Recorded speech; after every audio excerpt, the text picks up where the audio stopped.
We are back for another edition of the Irish Breakdown Podcast. It is a little after 1 o'clock on Thursday, July 21st. Ryan, means we're 15 days away from Notre Dame kicking off fall camp in 2022. I am fired up. I know, look, they've kept us crazy busy this year with recruiting, but man, I've been you know this. I've been chomping at the bit to start doing more team. In the next couple of weeks, we're going to talk. Well, really, the next month and a half, we're going to have a lot to talk about with the Notre Dame team. And, we've done some shows in the past few weeks, and we've talked about breakout players and freshmen that are going to emerge.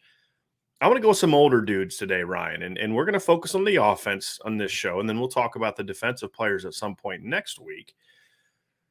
And the focus is going to be sort of like on that last chance you type of, play on words. And what we're looking at is veteran players, juniors and above, that really enter the final season at Notre Dame where this is sort of their last chance. And that could mean a couple different things. For a couple guys on the list, we're going to talk about this is their literally their last chance to make an impact. They're going to play. There's no doubt they're going to play, or there's little doubt they're going to play. But are they just going to be solid players? Do they finally live up to their potential? We'll talk about them. Then there's a couple other guys that are battling for spots and honestly battling for their futures. There's a couple veterans that enter the season, and how well they perform this year could determine whether they're even invited back next year. So we'll talk about them. And then, of course, part of that is if they get beat out this year for a number one or number two role, depending on the position, they're definitely gonna have a hard time, because the people battling for them are younger guys, and you don't often see a veteran get beat out by a younger guy and then come back and beat that guy out later. So it's very interesting. So what we're going to do is we're going to name those players, and then with each guy, we're going to talk about what it would mean for Notre Dame if they sort of have the breakout or tap into their potential or have success this season, and then what would it mean for them and for Notre Dame if they don't. Mm-hmm. And I think the first guy to talk about is someone we've talked about in a previous show as a potential breakout player, and that is wide receiver Braden Lenzy. I think that's where we're going to start today, because when I look at Braden Lenzy's history, and I'm obviously joined today by Ryan Roberts, our director of recruiting at Notre Dame, but one of the many reasons I hired Ryan is because he also knows the team. It's not just a recruiting guy. He knows the team. He knows the draft. He's a very well-rounded guy, and so want to have you talking team today with us, Ryan. But the thing about Braden Lenzy that's been interesting is we've seen like three distinctly different versions of Braden Lenzy in his career, right? We've seen the injured, like guy that's injured and banged up and kind of lost a step and wasn't able to get separation when he hasn't been healthy. We've seen a guy last year that was kind of steady but unspectacular, right? And then we've seen a guy at times who's a really dynamic, big-time game changer type of athlete. Yep. The question going into his last season is, will we still see all three of those guys? Will we see only two of those guys? Or will we see one of those guys? And honestly, I think the best thing for Notre Dame is that we see two of them. And I'm going to throw this out to you, Ryan. Mm-hmm. I don't want to see the injured guy. I do want to see a Braden Lenzy that is steady without the wild ups and downs, which we saw last year. But I want to mix in what we saw last year with some more of what we saw when he was a redshirt freshman, which is the home run guy. When I look at him, Ryan, of all the guys in this list, nobody could have a bigger impact on Notre Dame's success this season than Braden Lenzy becoming the player a lot of us have always thought he could be, and that he's flashed at times that he can be. No, absolutely. And I would say first and foremost, I'm excited to talk some team, because I texted Brian this morning. I'm like, I had a recruiting dream last night, so I thought I need to talk some team ball. It's time for me to I got to step away from recruiting. I'm having dreams about kids making commitments to Notre Dame. I barely ever remember my dreams too. And I just woke up. I'm like, well, that was weird and bizarre. But for Braden, for me, Brian, as just a general fan for a second over the last few years, he's been a guy that I've just been anxiously waiting to be that guy, right? Like we saw glimpses of it. Like you said, 2019, you're seeing him on end arounds, reverses, kind of using his speed and his elusiveness in open field and being a home run type of threat. And I think that that's what you need first and foremost, is that implication of his offense, because Lorenzo Styles can make some big plays. Mm-hmm. Michael Mayer can make his big plays in his own way. And I think that we think also that if a guy like a Deion Colzie and Tobias Merriweather do hit, they can make some big plays too. But there's only one player on this team right now that I would say is a 4-4 or 4-4 flat or less type of athlete at the wide receiver position. Like that is Braden Lenzy. He brings a different style to this offense, kind of that yak guy. Want to talk about a lot of RPO action, getting him involved in the run game at times. He can give you so many different layers to this offense that you need. And the problem is that, like you said, it hasn't always been consistent. If you could just have the finer points that are a little more consistent, just sure hands, don't drop the easy ones. And then you also get the spurts of big plays and end around every couple games that breaks off for a big one, or a long pass that kind of breaks open for a 50-plus yard touchdown from time to time. That is what he can bring to this offense. And that's what they don't really have. Like, they don't have a guy that I say is a consistent vertical guy. Like, guys can do it in spurts, but not everybody has the home run speed and the playmaking ability that Braden Lenzy does have when he's on his game. The interesting thing about last year is it was interesting because for me, being at games, watching him play, Florida State game, for example, there were 2 plays where it's like he was open. I mean, he had beat the guy. I mean, you've seen the all-22, Ryan. Yep. He's open by a couple steps. I mean, and if the ball just gets thrown out, but what happens? Jack Cohn's getting hit, or he's having to scramble, or he doesn't have time to throw the deep ball. Yep. And after a while, Jack Cohn just stopped looking for him. I mean, I think it was Purdue, maybe Toledo. There was a play where Lindsey's open by like 5 yards on a post route, and Jack Cohn's barely to the top of his drop, and he's taken off. Not because of Jack Cohn, because he wasn't getting time. By the 3rd or 4th game, really by the 4th or 5th game, Jack Cohn just stopped looking at the deep ball, right? And unless he just had an ISO, but those were inside posts, right? The post route to Avery Davis, inside post, where that was his number one read. So there were times last year for Braden Lenzy to be that downfield guy, and he just never got the ball. And then eventually teams started coming up and pressing, and that's when he started having problems just like everybody else, because he's never been taught how to properly get off the line of scrimmage. We saw that in the bowl game. I mean, first drive of the game, if you go back and watch that, Ryan, we got some OSU film on the message board today. First drive of the game, I mean, he just runs right by an Oklahoma State corner. I mean, if the ball's way underthrown, he has to try. He makes a good attempt for it, can't get it, but he's got that guy beat by a step. If Jack Cohn just throws the ball that he threw to Kevin Austin against Florida State, that's a touchdown. Yep. And so even last year he was able to get deep. The balls just weren't coming his way. I think a lot of us look at last year and it's sort of a disappointment for Braden Lenzy. And I'll be honest with you, in some ways it was, but I think for me it was more of a team disappointment.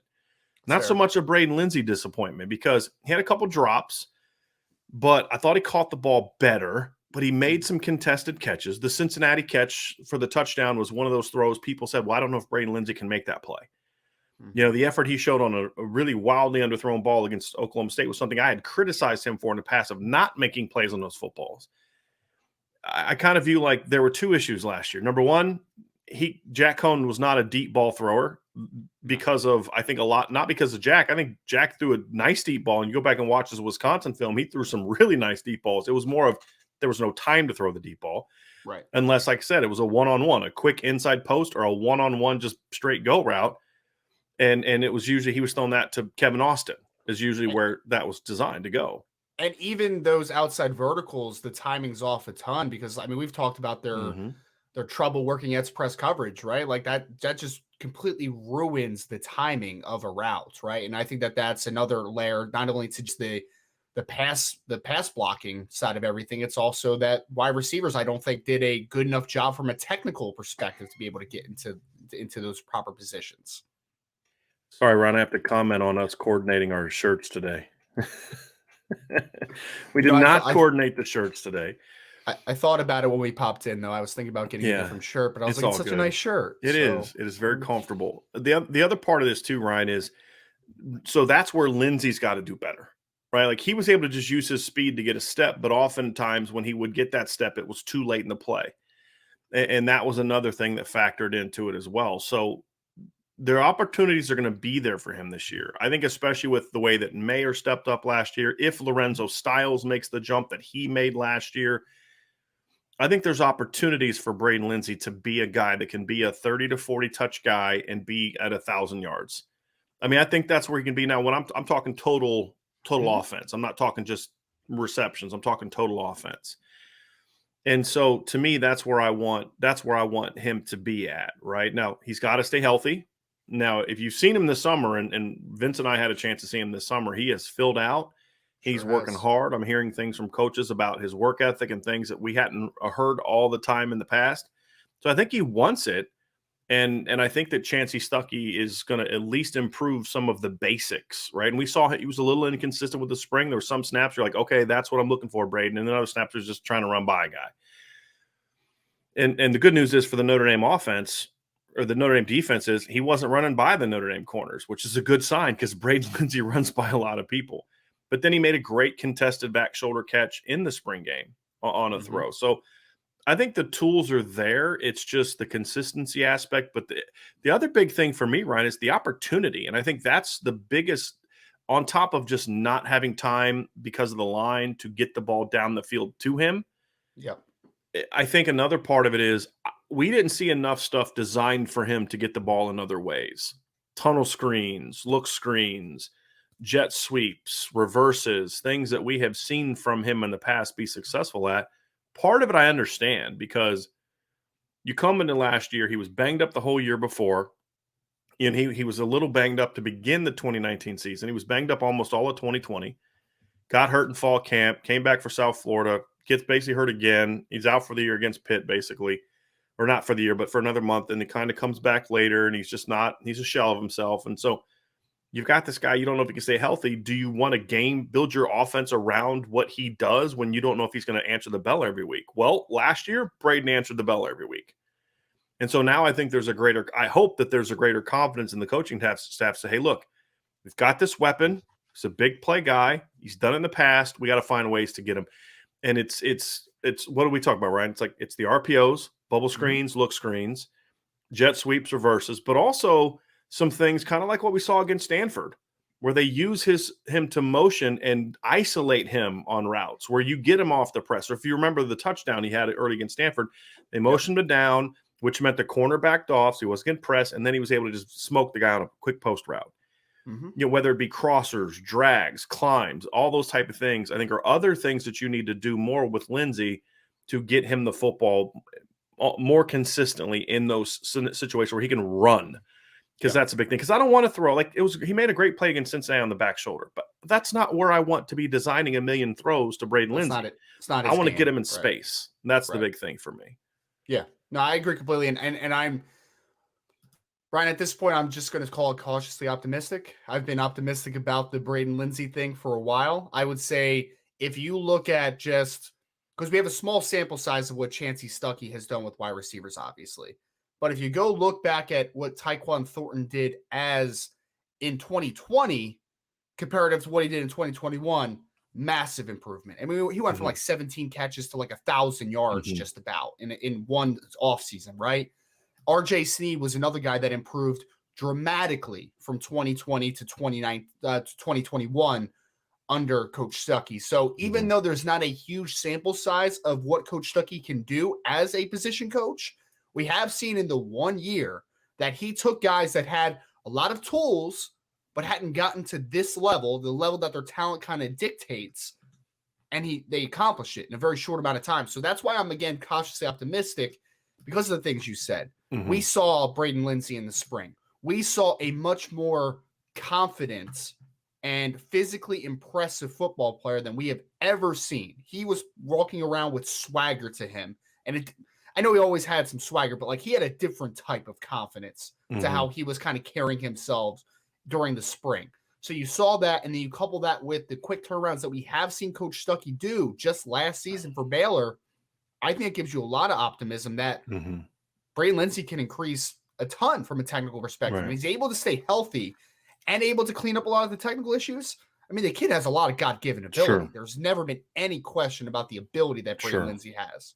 Sure.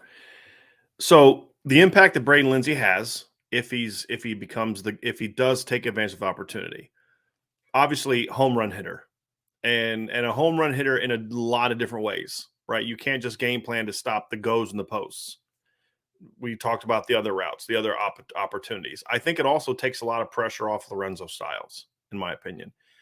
When you can have a guy that can be that field weapon, now all of a sudden, because Lorenzo's a pretty good route runner for his age, and I think he's going to continue to get better as well. And there's a lot of things that I'd like to see Lorenzo be used more on this year now that he's got some experience, some stick routes, some option routes, some out cuts, some things where you are using him from the slot at times, because I don't think Avery Davis is going to be healthy enough to go back to the volume he had last year, at least not early in the year. So you're going to need Lorenzo to be able to play some in the slot, and perhaps Braden to play some in the slot.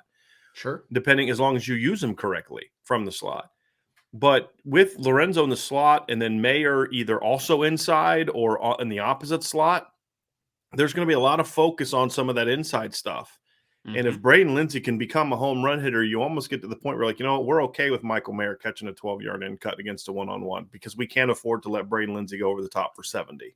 Well, that's what I was about to add to the conversation is, I know we're talking about the impact Lenzy can have. The impact is, one, he's going to get some one-on-one opportunities because they're going to look at those guys, to your point, Lorenzo Styles, they're going to look to Michael Mayer, and they're going to say, those are the guys that we have to stop. Because last time they were on the football field, they were dynamic against Oklahoma State in their own ways. So we're needing to stop that. But then to your other point, you pop Braden Lenzy in the slot now and let Lorenzo Styles play a little bit outside, and he's able to kind of push everything vertically and get those safeties kind of moving, get those linebackers dropping a little deeper. Then he bangs a 12-yard in, and Lorenzo Styles is just wide open because Braden Lenzy's speed is just to such a level that it's going to clear out some action, right? So the impact is not only with the football in his hands, the impact is also without the football in his hands. Because you always, whether Braden Lenzy is being a consistent football player or not, you have to look at that speed and say, that speed is a potential problem for us. If we let him get wide open, that's a big play waiting to happen, right? So even just the threat of that speed is huge. And if he's making plays also on top of showcasing that speed, then you're like, defensively, you're like, man, what am I going to do here now? Like, it helps the run game as well. I mean, if you can hit a couple jets and a couple reverses, all of a sudden the action off of that matters. When he goes in motion, it matters more because you have to account for it, because he hit a 50-yard touchdown run on a jet sweep early in the year, if that is what happened, like we saw in 2019. And when you have a mobile quarterback like Tyler Buckner, when you have a speed back like Chris Tyree, or even a hammer like Audric Estime, it's more so with Tyree, but like the thought of Tyree, Styles, and Lenzy on the field at the same time starts to get you a little bit fired up, because if there's a split second hesitation by that field safety because he's worried about, okay, Lindsey's going in motion, that's the difference between you catching Chris Tyree for a 12-yard gain or Chris Tyree going for 60, right? And we saw that in 2017 a lot with Josh Adams. How many times did we see Josh Adams go vertical for a long touchdown because the backside overhang guy that would normally close on that was worried about Brandon Wimbush coming around on a keep? Right? I mean, that's what having multiple weapons that you have to account for does. We talk a lot about Ohio State because that's Notre Dame's first opponent. When people say, well, how can these guys keep getting open? Why are they not covering Garrett Wilson? Because if you double Garrett Wilson, then Chris Olave and Jackson Smith and Jigba blasting you. If you do enough to where you're going to take two of those guys out of the game, and all of a sudden it's like, well, they're just running it right up down your throat with Travion Henderson, or Chris Olave is going off for 9 catches, right? And the more legitimate weapons you have, the harder it is to defend you, because every team's going to say, we got to take something away. Sure. And Braden Lenzy is rarely going to be the guy that teams early in the year say, we're going to take him away. If he can change that and force someone to say, we're going to take him away, the reality is to take away the deep threat, that means you need to have more resources further away from the ball. And that could be, it could be vertically or horizontally, Ryan. It could be further away from the ball outside for over the top. So it could be you're going to have your safety a little bit deeper, so he's not closing on some of the deep ins and drags like he normally would. All those things help your offense, and so that to me is the key. If he doesn't step up, that's the other part. If Braden doesn't step up, then you have a solid 30 catch, 350-yard guy like you had last year, but you lose a little something because he's not that win at the point of, at the catch point all the time. He's not Chase Claypool and Miles Boykin and those type of guys. He's a different type of player. And in order to, I mean, it's not just he's going to play if he's healthy. He's going to play. Yep. But if he's just the same guy he was last year, from a production standpoint, he's not a big play guy. Let's say he's not getting open, or whatever the case may be. He's just kind of out there as just a solid guy, and you're not worried about him. You're taking him away with one corner, or, you'll let him have a hitch, but, you're going to rally to the ball, those type of things. Your offense loses the chance to have a big weapon because he can't counter not being a big play guy with contested catches on 3rd and 5. That's not his game, like it would have been maybe the Miles Boykin or Javon McKinley. Yeah. So you lose because like Notre Dame has a chance to have some really explosive playmakers, but there's not like 6 of them. And you look at the skill positions, it's like kind of like 3. You know what I mean? Like it's Lorenzo Styles, Chris Tyree, and Braden Lenzy. As far when I mean explosive, Deion Colsey could be really good. Michael Mayer can be really good, but what I'm saying is Michael Mayer is not the guy you're worried about. Okay, this guy might go 80 every snap. We're talking about like the speed guys, the home run hitters. Yep, is kind of what we're referring to, where they scare you because of their speed. There's 3 of them: Lenzy, Tyree, and Lorenzo Styles. So if Lenzy doesn't utilize that for whatever reason, then you lose that and you don't have as much of that, and it makes Notre Dame easier to defend. So that's the counter to if he doesn't step up.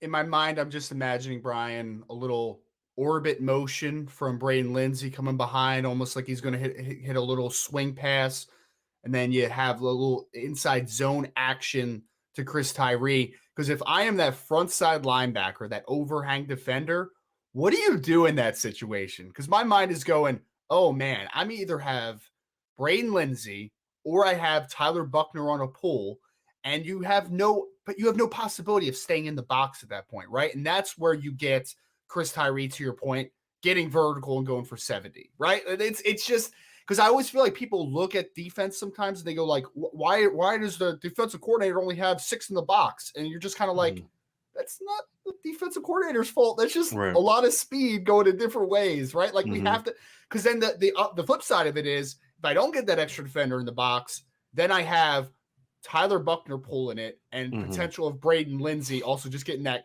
late, throw outs to the flat. And it's just like, how do you defend that if you don't have that overhang defender, right? So not only does Braden Lenzy put you in quarrel, Tyler Buckner also puts you in quarrel. With those dynamic weapons that you have off of different looks, literally you're going to have 3 different options in one play, right? And it's just like, pick your poison at that point if things are rolling. If Braden Lenzy's a guy, then Tyler Buckner is going to be a more, bigger weapon as a runner as well.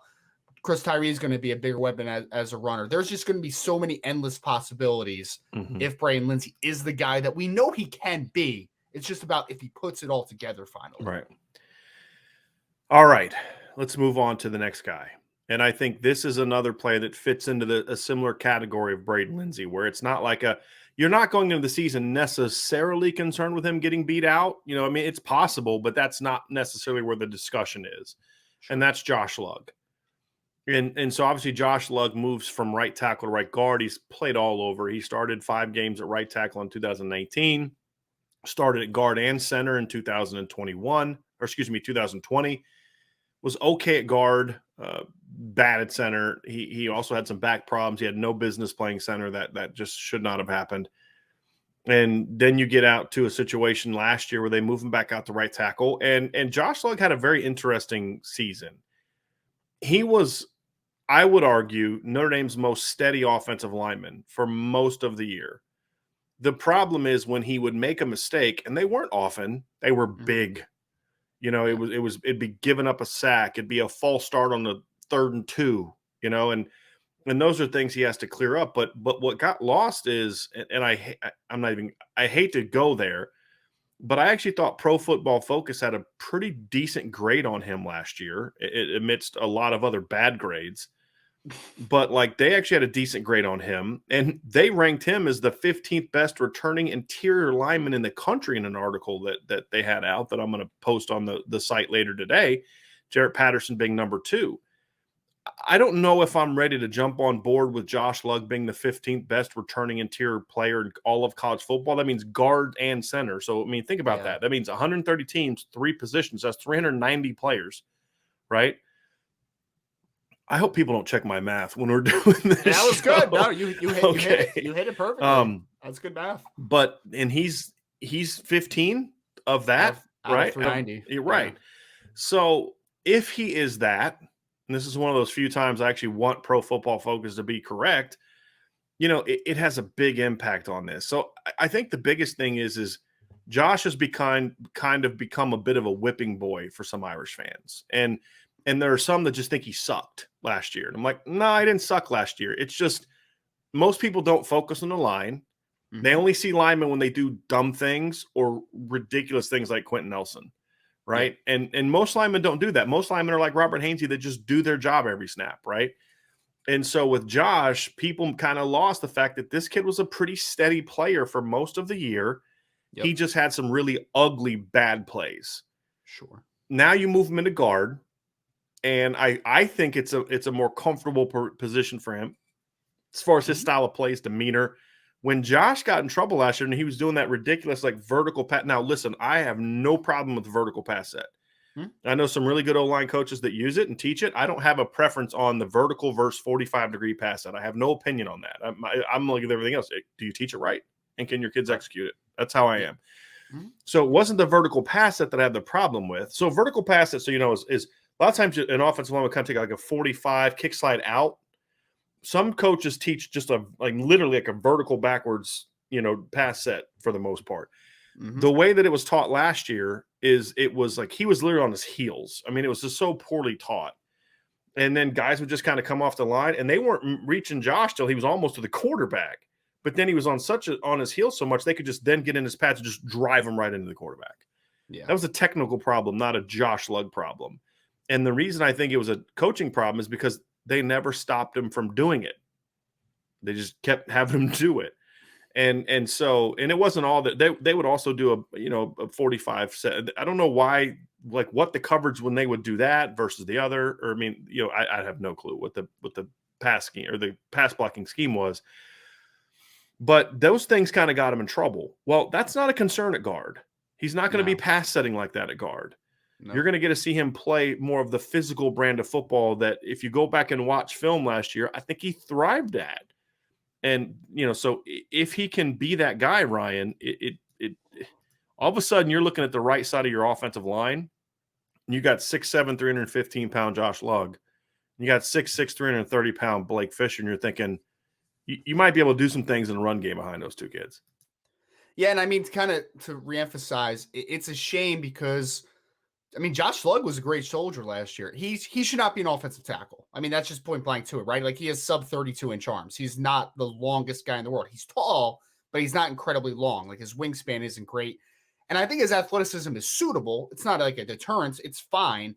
But at guard, I mean, you go from a fine athlete at tackle to a good athlete at guard, like instantly, right? Because you're working in closer confines, a lot tighter space. It's more predicated on power, to your point, right? Like we're not going to see vertical sets from Josh Lugg next year. You're going to see a lot of power sets, like one step, get into the chest, and the ability to just kind of move your feet at that point, but to maintain that inside leverage. And I think that's going to be a lot better for him because one thing I like, Brian, is I think he has pretty strong hands. Like when he gets inside and he gets solid positioning, the hand strength is not a deterrence at all. It's just you don't want him working in a lot of space. Like that's just all it comes down to, right? So I think that those things do work to his advantage because I think he has strength to him. I think his foot quickness inside is good. So when you kind of piece those little things together and he has lack of length, he's played a lot of football, man. Like he's a battle-tested dude.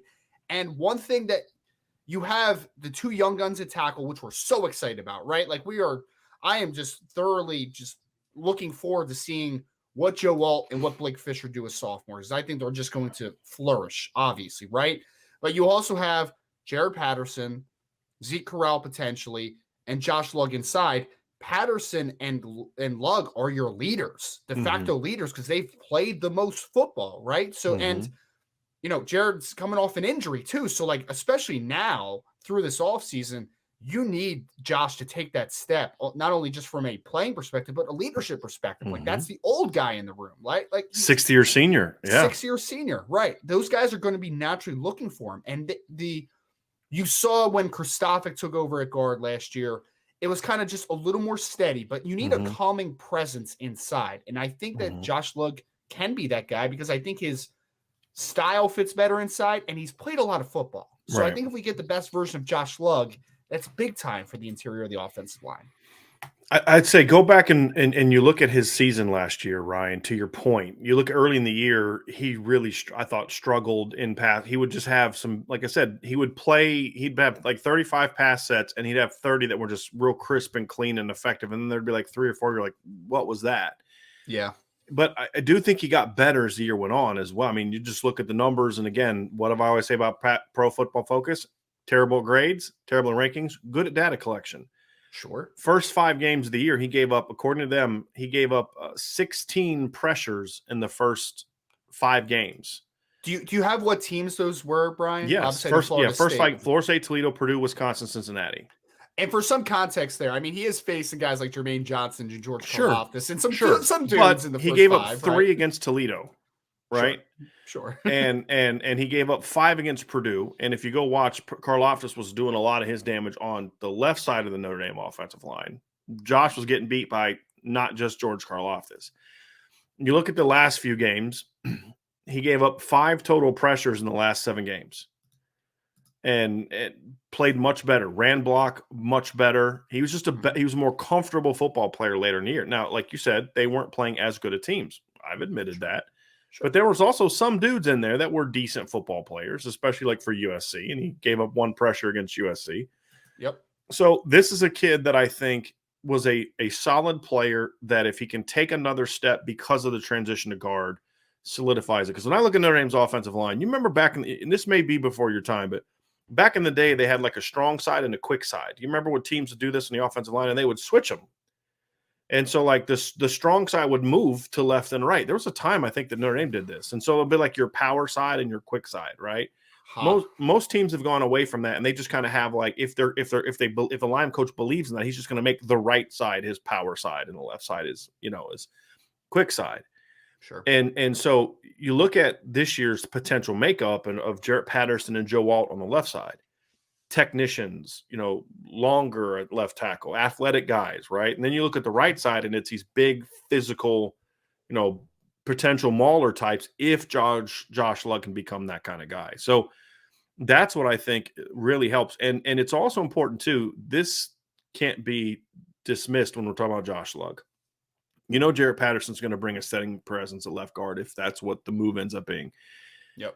If Josh Lugg can, first of all, answer the bell every week as the starting right guard and be that presence, those 2 guys take a ton of pressure off Zeke Correll. 100%. You've got 2 veterans, potential captain type of guys, whether they're officially captains or just, unofficial leaders of the team captain type of captain roles. Now, all of a sudden, Zeke Correll can just go do his job. Sure. And I think that's important. And that's a really important. And I think that is something that Josh stepping up not only impacts the right guard position, but I think it would have a big impact on the center position as well for next season. I was going to say, you can just look back to last season, right? It's like, I mean, Jared Patterson, I'm not trying to take all the blame off of him, right? Because like he had his bad plays, of course, like every other player does.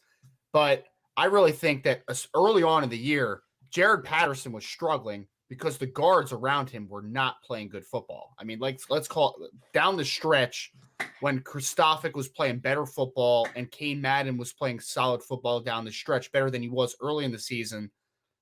Jared Patterson looked like a lot better player before kind of the injury started picking up, right? Mm-hmm. So early on in the year, I think you literally saw exactly what you're talking about.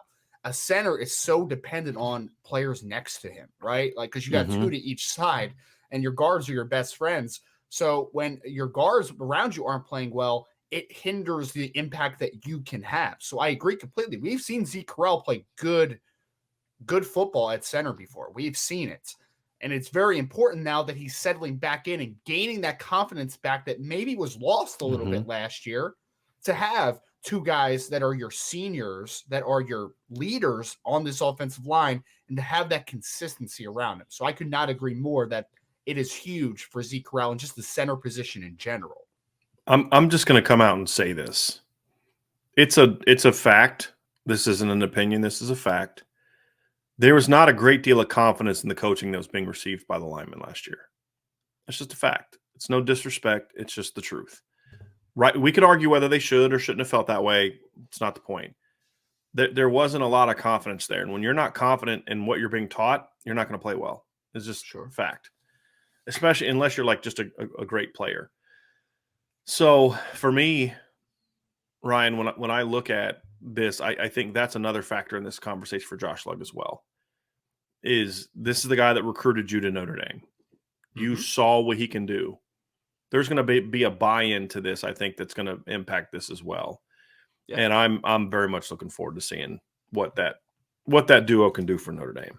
When I think that you've had the buy-in already from him and Jared Patterson, right? Because Jared Patterson could have went to the NFL. He could have. He wanted to get coached by Harry Hiestand, and he didn't want to end his career the way that it ended, right? And I think this, and I don't know Josh personally, so this is pure speculation, but you got to think, I mean, so he's coming back for his 6th year, and I know the NFL wasn't calling to a high degree, right? Like he would have gotten a look in the NFL. There's no doubt he will get a look in the NFL after this season.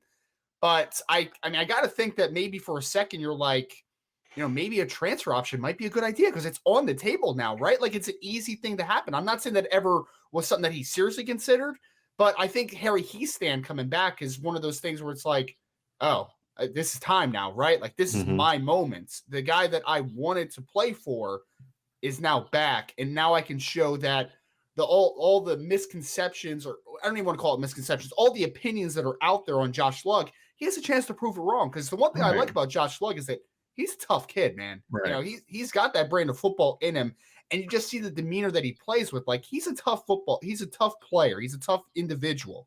So I have to think that he wants to also prove a lot of people wrong, if we're being completely honest, for the season. Yep. Let's stay on the offensive line. The next 3 guys we're going to talk about are in a different type of last chance opportunity. These are guys that none of these guys are necessarily out of eligibility after the season. And because of COVID, some of them are going to still have several years of eligibility. These are guys that are more going into the season sort of in position battles, either with guys in their grade or younger. And they're in a situation where if they don't step up this year, not even necessarily starters, but at least step up and say, hey, somebody is in front of me right now, but I'm performing well too. And if my number's called, I'm ready to step in. Sure. And so it's an interesting group. And I want to stay on the offensive line to begin. And that's Andrew Kristofic. Yep. I think Andrew Kristofic enters a very interesting season for his career because obviously he stepped into the lineup and really helped solidify things down the stretch. Yes, again, we've said a million times, we know the competition wasn't as good, but it wouldn't have mattered. If they would have played like they did at the beginning of the year, I don't care who they were playing, they're going to get beat. Just go watch the Toledo game. Watch the Florida State game. So when I look at that, when I look at Andrew, I don't think Andrew played great football last year. I think he played consistent football last year. That was the big thing for him. Now he enters a situation where Zeke Correll just outplayed him in the spring at different positions, but he outplayed him during the spring. From what I was told by sources, there were times down the stretch where they were actually putting Rocco Spindler in with the first team to give him a look because he was, playing well. And Andrew just didn't take that next step. I think he enters a period now where he's got to take that next step. And one of the things that's intriguing about Andrew Kristofic is I would argue he was one of the more raw offensive linemen to sign with Notre Dame. Him and Tosh Baker, I would say, are probably the 2 most. Andrew was a basketball player. He was a guy that was still learning the position of football. They've moved him around from right tackle to left tackle, then eventually move him into guard. And it was really his first year as a guard. So he steps into a situation where he doesn't necessarily have to start to be a guy that steps up for Notre Dame this year. Now, obviously, if he comes out and has a great fall camp, he could be in a situation where he pushes Josh Lugg at right guard or potentially pushes Jarrett Patterson back to center if Zeke doesn't build on his strong spring. I think they're going to make this move, but it's a situation where it doesn't mean that, okay, Zeke, you're the guy no matter what happens. I mean, if Andrew Kristofic comes out and outplays him in the fall like he outplayed Andrew in the spring, that could force him his way into it as well. Maybe with Josh's history of back issues, they choose to say, hey, look, we're gonna play a third guard. Well, Andrew has a chance to battle for that. Maybe he gets in every third or fourth series to kind of take some of the snaps burden off of Josh Lugg because of his, he's almost 6'8", back issues that doesn't necessarily go away. Sure. So maybe that's something like that. Or the final scenario is he doesn't really play a lot this year and go minutes, but he has a really good year and he shows himself to say, hey, look, this kid can step into the lineup. In normal situations, a senior that has an additional year of eligibility is not going to get brought back for a fifth year to sort of battle a bunch of young guys. You're just going to go with the younger guys because of the way the numbers are. But Andrew's situation is very unique. Mm-hmm. Even though he's a senior now and normally would only have this year plus 23, because of COVID, he still has 3 seasons of eligibility remaining, including this year. So if he proves himself to say, Andrew was really good, we had guys that were better and we have a really good offensive line, there's more options to say, hey, we're going to bring him back because he can still be a 2-year starter for us. Sure. Right. And so that makes this very interesting. Whereas if he doesn't take that leap and let's say Rocco passes him up or Billy Schrouth passes him up or at least catches him, now Andrew's not even necessarily a guy you want to bring back next year, much less for 2 years. So it's really imperative that he have a good offseason to provide depth, potentially push for a starting job.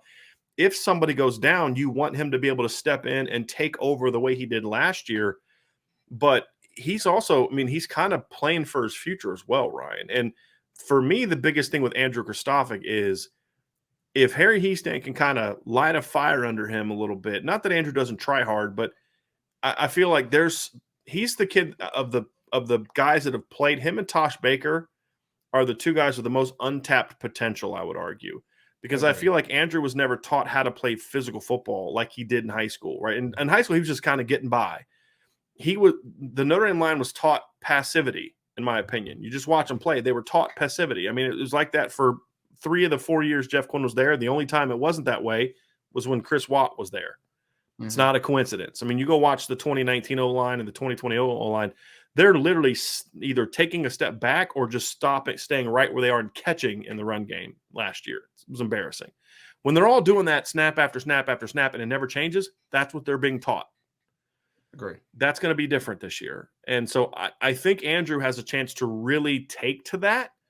Mm-hmm. And even if he doesn't step into the lineup to say, hey, I'm a guy that's going to be a force to be reckoned with down the road. If he doesn't take to that, then I think he gets passed up because there's some really talented younger players. I won't say more talented because I think you and I both agree that Andrew Kristofic's a pretty talented kid when he's on his game. Agree. But it's kind of like if I'm going to take a chance on a guy, I'm going to take a chance on the redshirt freshman, not the senior who still hasn't figured it out. So he enters a very, very intriguing period, Ryan. And I know you're very high on him, so I want to kind of hear your thoughts to all of that. I was very high on Andrew Kristofic when he came out of Pine Richland, and I was happy to see that he had gotten a role last year and had played solid football down the stretch because I am a believer in his talents. There was at one point, Brian, when he was probably a true freshman coming in that I was like, oh, that guy might be the left tackle down the line. Like it could be. Because the kid is 6'5", decent length, and he's a good athlete, man. Like there's building blocks to work there for Andrew Kristofic, and I think you've seen it in flashes. It's just it hasn't been consistent, obviously. And in this past spring, we had some availability to it. Zeke Corral forced the hand of Harry Hiestand and the rest of the offensive line and said, like, I need to play, right? So the more natural thing from a size perspective and from just a natural fit perspective is Zeke Corral's a better fit inside at center. And Jared Patterson has a body type and a style that can play well at guard. So that's the move we're going to make. And it's pretty odd that Andrew Kristofic is obviously a positioning battle against Josh Lugg and Jared Pat, and like he's obviously going against the guards.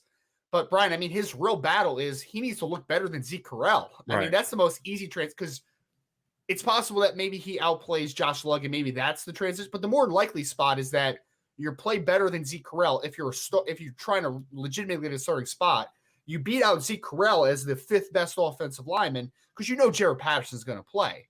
And Jared Patterson also gives you a lot of flexibility because now if he's not a great guard, we can move him into center, right? And he can give that type of flexibility to our offensive line. So it is it's not the pure make it or break it year because it's not the last that we could potentially see of Andrew Kristofic, but it could be the last chance that he gets to start. It possibly could, or to have a legitimate role because, like you said, if he plays well and it's just like Andrew, like you're close, man, you're just not quite there, then we know that Josh Lugg's gone next year. We know that Jared Patterson's gone. A spot will open back up, but the key is, to your point, Billy Stroud's coming, man.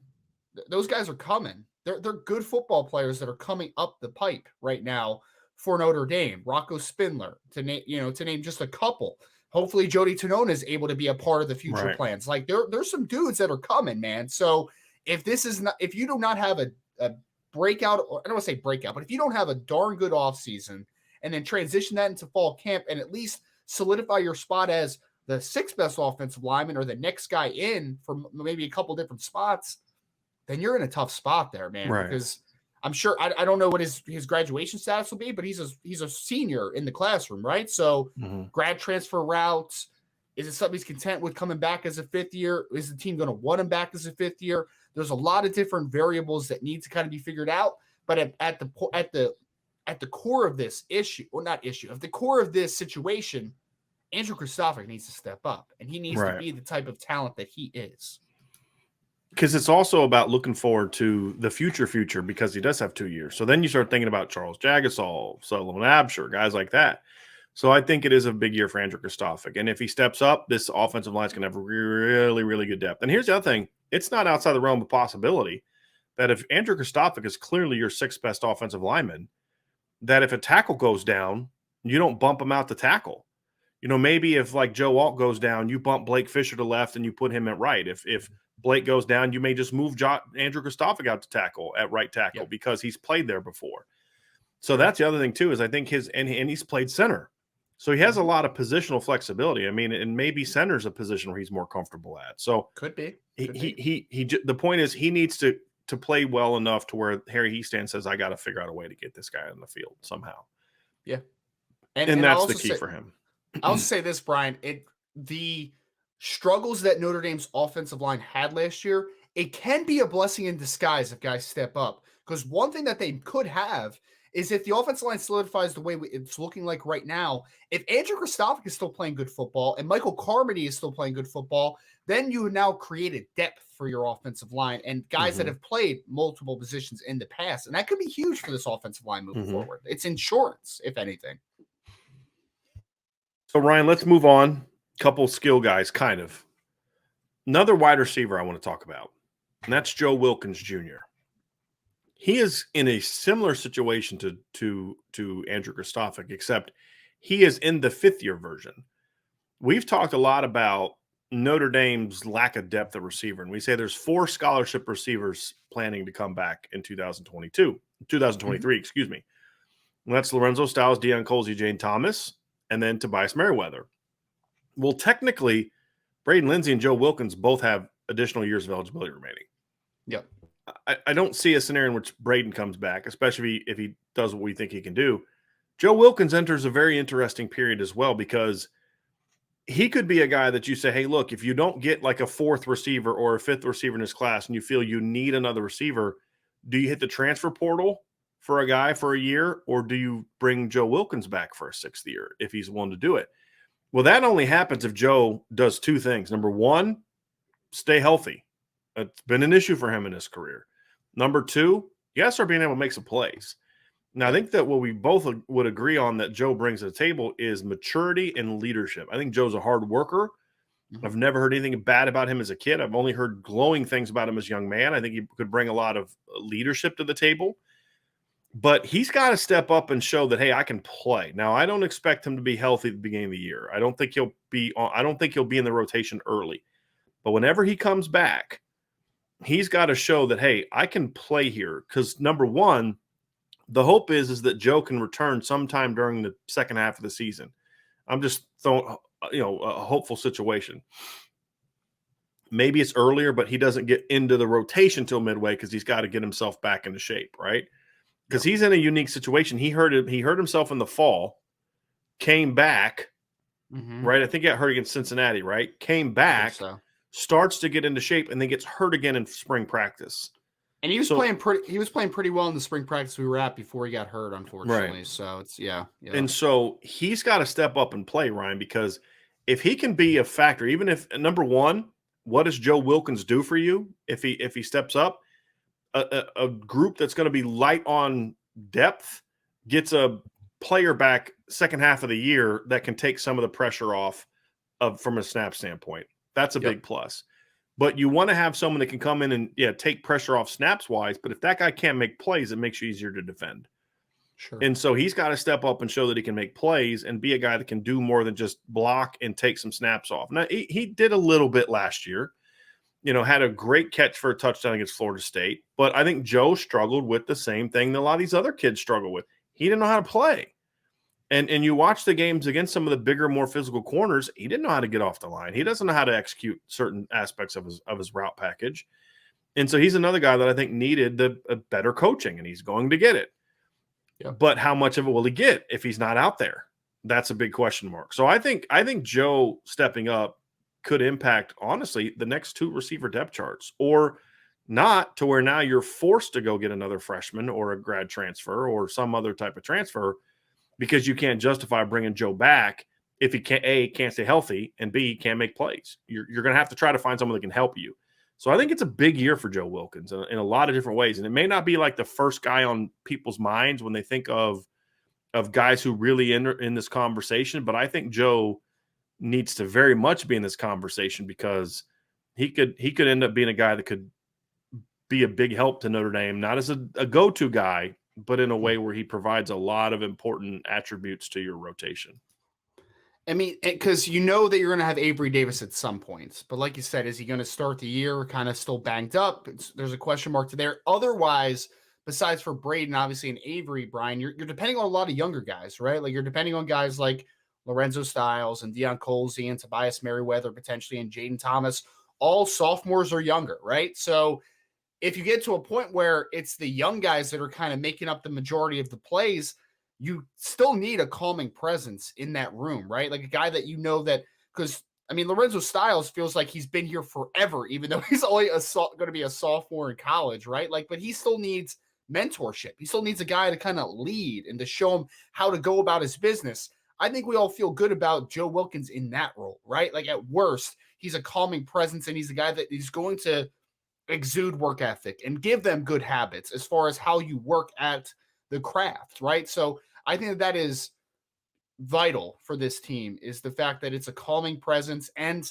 Joe is one of those guys, and we talked about this a little bit before, Joe can play a little bit of everywhere, right? Like you don't have to just pencil him in as a W or to the field or in the slot or whatever. Joe Wilkins can play a little bit all over the place, which I think is also big for you because it gives you some alignment versatility. It's not Joe's just a W. Joe is just in the slot. Joe is just here.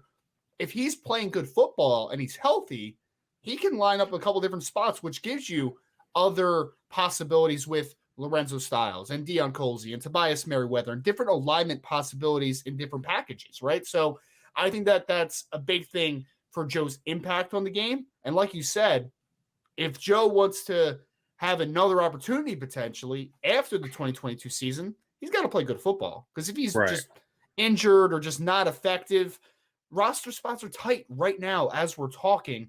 And we know for a fact that Notre Dame's going to bring in 3 wide receivers in next year's class at worst in 2023, maybe 4.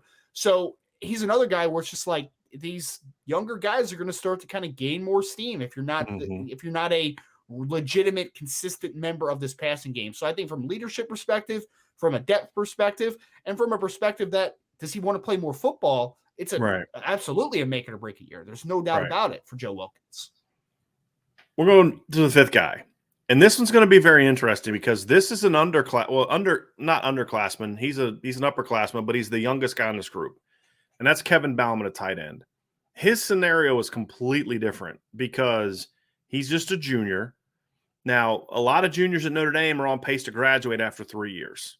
Okay, so that's part of it. But he's in a situation now where he's been banged up a lot during his career.